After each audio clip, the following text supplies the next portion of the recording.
Контент публікується з метою інформування глядачів. Деякі кадри в цьому відео можуть вас шокувати.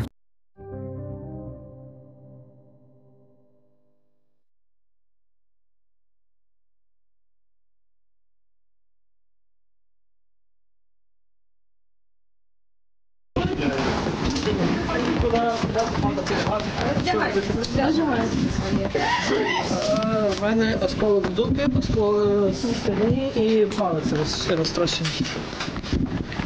В стегні, не знаю, чи є осколок, він міг вилетіти, бо там було.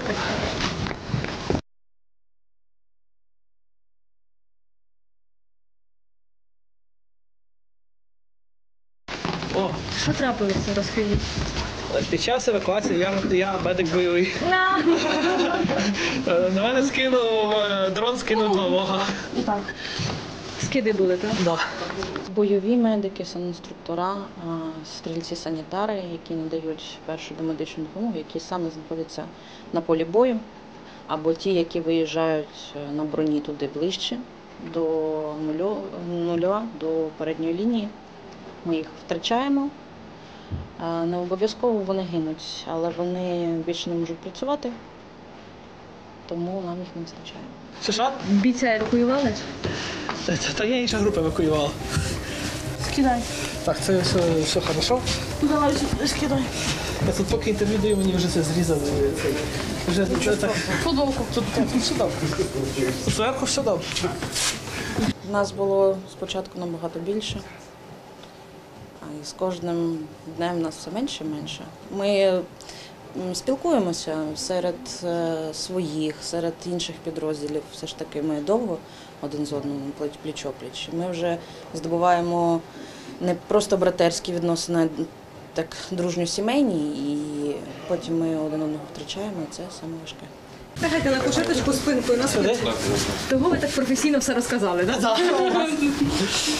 А яка частина? Друге зверху. Ставишся?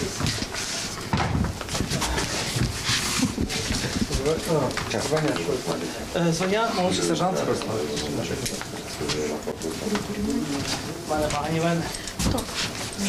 А коли поранення, хто Сьогодні без 25 ранку. Тільки годинник не зрізає. Ні, нормально. Іванівське, Часів Яр, Кліщіївка. Тобто, Все довкола Часового. так. З усього того напрямку до нас везуть з Іванівського, ну, там, де працює вже далі наша бригада. Тобто, ну, крім нашої бригади, ще там 4-5 бригад, які до нас можуть звертатись, привозити своїх людей. Я з музикою заїжджаю, ви чули? Доброго дня. 7 суток пробули на подивитися, у нього були проблеми живуть на медицину. І зараз він коліно, каже, вдарився, клацав, і в усі дзвонило. Добрий день. Добрий. Розказуйте. Ну, тільки змогли їх поміняти просто. І начальство сказало завести, щоб подивилися, якщо що, то на госпіталізацію. А що з ним? Ну, травма в коліні вдарився при тому, як ховалися від скидів. І в усі дзвонило, походу, є. Пошкодження відвинків. Пошкодження відвинків.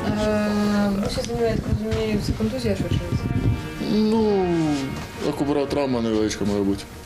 У зв'язку з тим, що зараз основна небезпека на фронті це навіть не артилерія, а й FPV-дрони, особливо камікадзе. Якось характер поранень змінився? Так. Дуже велика кількість дрібних осколкових уражень, на які ти не завжди зразу можеш звернути увагу, їх не завжди помітно зразу, але які можуть призвести до досить несподіваних наслідків.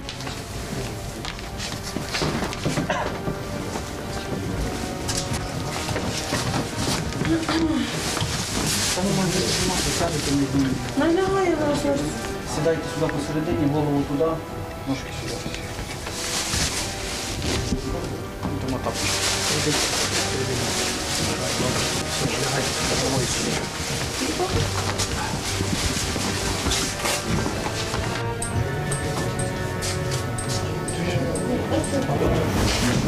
Взрив був, ти що там? FPV прилетіла? Чи ви не так? Не споріжку. FPV-шка. Вона як полювала за вами, як взагалі це відбулося? Я навіть не вметів, як вона туди долетіла. А ви були здесь в схованці? Бачу, що такі в очах блики і все. Зовнішньо здається, що просто поранило тобі шкіру, а насправді пробило легеню. Або пошкодило аорту, або серце.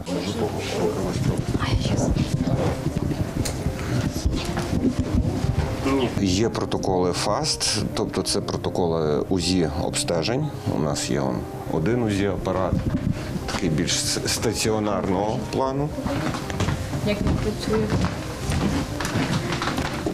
Ось, є другий УЗІ-апарат, такий мобільний взагалі. От. Зараз він заряджається, бо ми ним працюємо найчастіше, він досить зручний. Ти з ним можеш бігати, по суті, від одного ліжка до...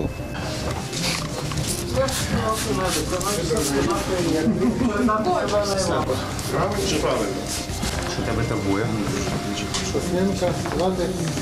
Петро Леонідович.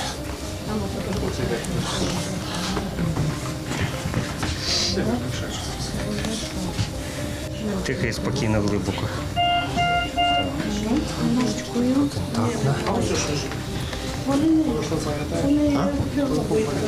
Свій? Так, зараз 0,60. FPV небезпечні тим, що їх багато, вони легкі в використанні і цим активно користуються. Вот. Вони у нас вже навчилися цій роботі. Вот. Тому завдяки цьому відсоток поранених зростає. Але я не скажу, що це набагато важче стали поранені там або ще щось. Нема такого.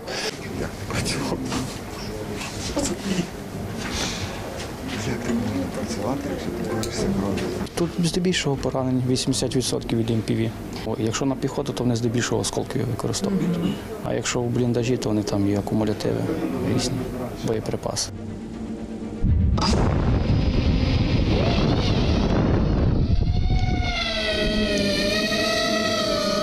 Термобари можуть бути. Ну так, опіки у них найперше дуже сильно. Опіки і глушить їх сильно.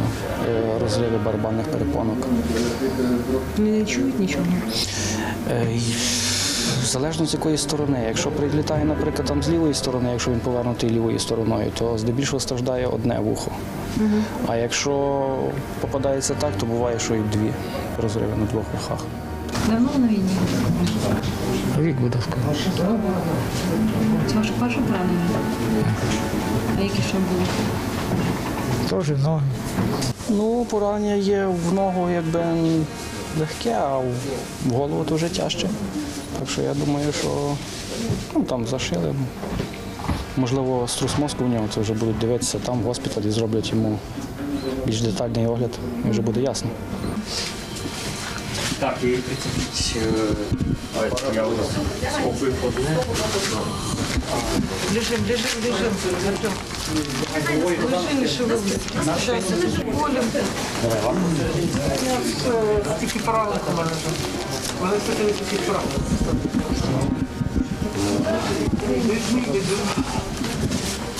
Ты решил сам? Так, я иду сам. Качай кулачком часто. Петерка. ВЧА. Качай кулачком. Качай кулачком. Затискай кулачок ручкою не рухай. Робота полягає в тому, що ми евакуйовуємо з точки А в точку Б, або навіть в Б, а потім в С поранених. Тобто звідси стартуємо так без Не обов'язково є точки перехоплення, які знаходяться в полях, скажімо так. І ми можемо виїжджати туди і вести їх звідти, надавати першу медичну або домедичну допомогу, в залежності від того, які там поранені, перевозити на стабілізаційний пункт і потім вести далі.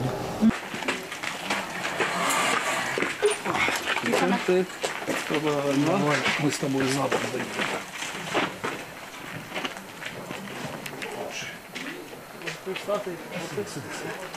Ладно, не тыкай. Вона більш небезпечніша, більш брудна, більш нервова, тому що в тебе немає під рукою людини, яка може допомогти. Тобто є я і водій, більш нікого. І якщо там декілька поранених, тобто все лягає на нас двох, і нема ще одного побратима з лікарським або медичним фахом, який би міг допомогти в цьому питанні. Ти зараз залазиш і приляжеш. Тому що тобі буде зараз їхати. Так, і я зараз ще третього заберу. Ага, ну цю оранжеву лягаю, так? Так, так.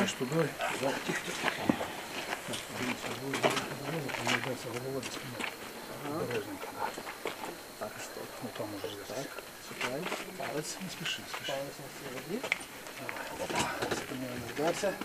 Нічого, тапочок зараз дамо. Не переживай, ти головне одразу падай на ліжко. Оп. Страшно, коли щось відбувається незрозуміло, і ти не можеш це контролювати. Це що ви маєте? Якийсь відбувається обстріл. Ти не розумієш чим, не розумієш звідки і як довго він буде. Чи це щось окреме прилетіло, чи це може касета. Оце, коли ти не контролюєш ситуацію, це викликає страх. Або чекаєш на евак і орієнтуєшся, що він ось-ось буде десь протягом години, а його нема годину, півтори, дві, і це виникає такий дискомфорт всередині, який тебе не відпускає, в тебе з'являється страх. Щось не так іде, значить робота буде не така, як заплановано. Це ще хлопчик. А от хлопчика де? Ось що ж він в мене в руці. Тільки що ринок. Проходиш туди трохи далі. Тихо. Все, ми тоді поїхали. Я не город. Ми туди в той. І ось так. Все, мішочок я твій, дивись, ложи собі голову, не згублено. І внизу, так? Да. Так, тримайте. Анестезіолог. Тоді я був лікарем-анестезіологом дитячим. Дитячим. Так. Коли ви на війну прийшли? Перший раз в 2014 році. Ага. В 15-му Теж як був. медик? Так, більше як бойовий. Потім після полону мене дембільнули. В полоні? Так, попав. Прямку мотались. І вони постійно по нам намагались попасти. Таким чином вони нас просто взяли в полон. Нас московська пропаганда обізвала елітний медичний спецназ, сказали, що ми спецпризначенці, тому нас, перший час нас досить добре Били, м'яко кажучи. Да. Вот. А потім, коли вони вже отримали підтвердження, я так розумію, з нашої сторони, що ми такі справді медики. А вони думали, що ви не медики, що ви такі? Вони так і думали, що ми реально спецназ. Вот. Один мені там на допиті розказував, ти точно вчився в Польщі, я тебе знаю. Я кажу, я в Польщу, в житті ні разу не виїжджав. Точно вчився, я ж тебе вчив. Там був один майор ФСБ. Вони не парились абсолютно, вони представлялись завжди сміливо, тобто на відкриту. І майор ФСБ, підполковник ФСБ, там той, взагалі.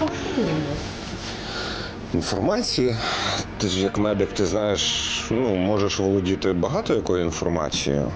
Вот. Просто, що ми нею не володіли, тому з нас нічого не можна було отримати. Тому вас били? Да, тому що вони думали, що ми її просто приховуємо. Які у вас наслідки після були? По здоров'ю? Перші 2 роки було досить важко, тобто були синкопальні напади, тобто це в зв'язку ще й з контузіями і з усіма ударами по голові, були синкопальні напади, підвищення тиску, там гіпертензія. Тобто, мені в 2020 році присудили 2-гу групу в зв'язку з тим, що у мене гіпертонічні кризи були просто колосальні. Там. До 220 я, в принципі, до 190 я не відчував тиск, плюс-мінус 200-210 я вже починав відчувати головні болі. А взагалі прикольно, ти можеш так іти, потім впав. Хорошо. Тому доводилось лікуватися, але внаслідок терапії нормально. Ну, синкопальних у мене не було взагалі. Кризував я, може, разів 5-6 за весь час. Що таке кризували? Ну, це гіпертонічні кризи ловив. Ну, в принципі, надати сам собі допомогу – це скинув тиск, пішов далі працювати. Які проблеми? Ви добровільно прийшли, чи вас мобілізували, чи як? Ну, вже зараз на велику війну. Ну, коли вони там в 4 ранку почали обстріли, да? В 5 годині ми вже формували територіальний батальйон. Це де? В Броварах. В Броварах, під Києвом. Тобто я вже був зачислений як начальник медслужби батальйону територіальної оборони. От. А потім, коли вже формувався 5-й полк, то мене запросили. Давайте не цього, я йду вас.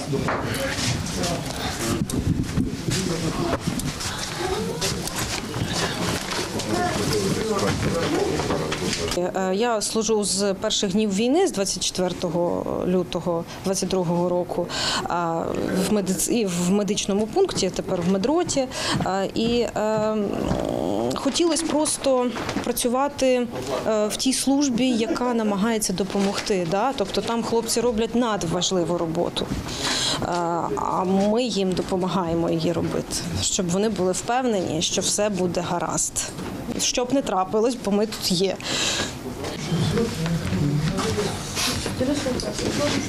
Дихай спокійно, глибоко. Терпи чуть-чуть. Я прийшла одразу в тероборону. Я жила під Броварами, живу під Броварами. І коли у нас підходила окупація до Броварського району, у нас всі, хто могли, всі допомагали. Я пішла, і з цього почався шлях військовий. Тобто до цього я себе в армії не бачила. Ця маленька дівчинка 22 грудня, 22 лютого прийшла одна з перших тоді формувати батальйон територіальної оборони, так само в Броварах. От. А потім так її захопило, що годин через 5 вона ще й чоловіка змусила прийти мобілізуватися.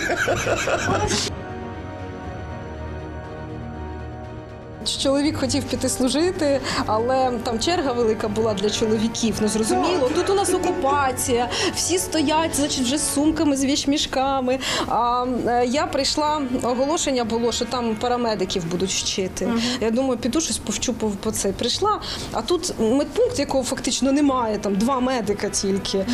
І потім якось так це все закрутилось. Сергій, Катя була медсестра і все, і медсестер немає. Якось у нас так закрутилось, ми почали медпункт облаштовувати. І в мене чоловік ввечері підходить, каже, мені сказали, поки додому йти, вони наберуть. Я кажу, а я вже на чергуванні, мене вже чергування поставили. Я тут з чоловіком. Ні, не медик. Військовий? Так. Разом пішов? Так. Це тяжко чи легше, коли на війні пара? Легше. Він знає, якби він був один, а я б сиділа там, вдома, і він би пішов десь на якесь завдання, на свою роботу. І не виходить на зв'язок добу чи пару годин. По-різному. Я знаю, до кого звернутися, я знаю, що відбувається. Якщо я не можу до нього достукатися, або він до мене достукатись, то він знає, до кого звернутися. І там все відповідає, то все нормально. І все. Дуже плагіація виходить.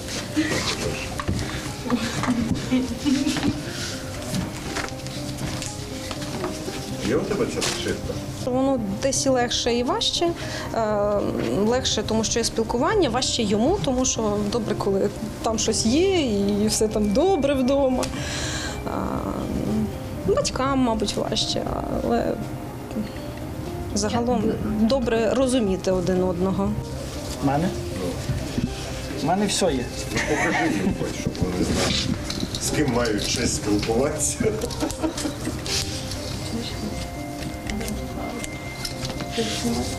В цивільному житті працювала в приватному секторі.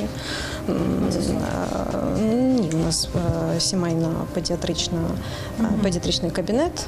Тобто ви з дітками займалися? Ну, я адмініструвала його, з дітками займався педіатр і медсестра, а я адмініструвала педіатричний кабінет. Його роботу, графіки, його повне функціонування, оснащення. Ну, в принципі, цим я і тут займаюся, як старша медсестра. Але все одно, що допомагаєте? Людей мало, медперсоналу мало, потрібні медсестри, потрібні лікарі. Це анестезіологи критично потрібні, середній медичний персонал потрібен. Тому тим, хто, можливо, мав би займатися якоюсь більш організаційною роботою, доводиться працювати і практично.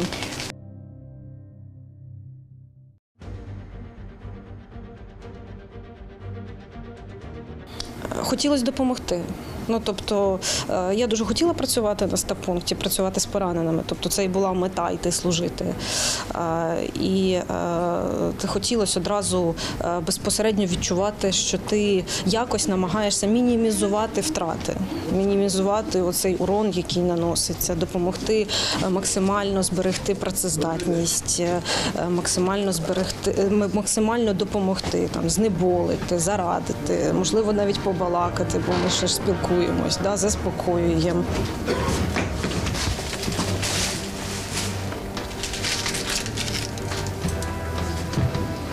Насправді армія, от при тому, що це дуже серйозна структура, це і дуже тепла структура, особливо якщо колективи такі, от медики, наприклад. Ми ж, в принципі, всі, у нас тут мало кадрових, у нас тут переважно всі з цивільного життя, лікарні, медсестри, лікарі, тому ми дуже так дружимо, у нас сім'я.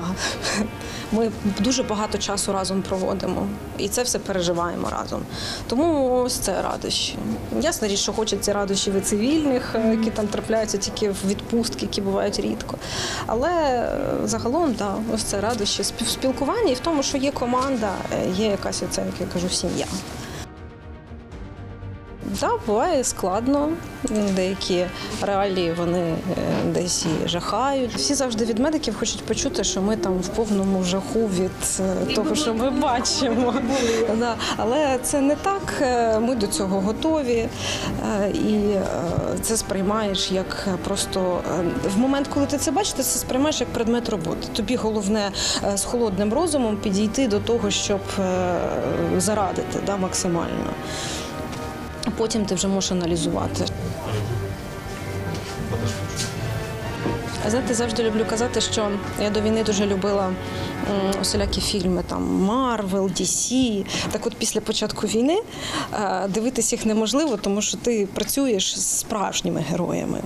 Ти бачиш, що там це кіно, а тут це реальність. Бачиш, як хлопці на завдання виїжджають. Спокійні, зібрані, цілеспрямовані. Ось це герої справжні, їх не треба шукати в кіно. Ми їх зараз бачимо щодня тут. Що найважче – розуміти, що дещо тільки в руках, що називається, Божих. Да? Ми тільки там руки, да, безпосередньо, а щось є вище, де ми не вправі вирішувати. Да? І хотілося б, щоб все було тільки на нашу користь. Це найважче, що ми не завжди можемо все, хоча дуже хочемо.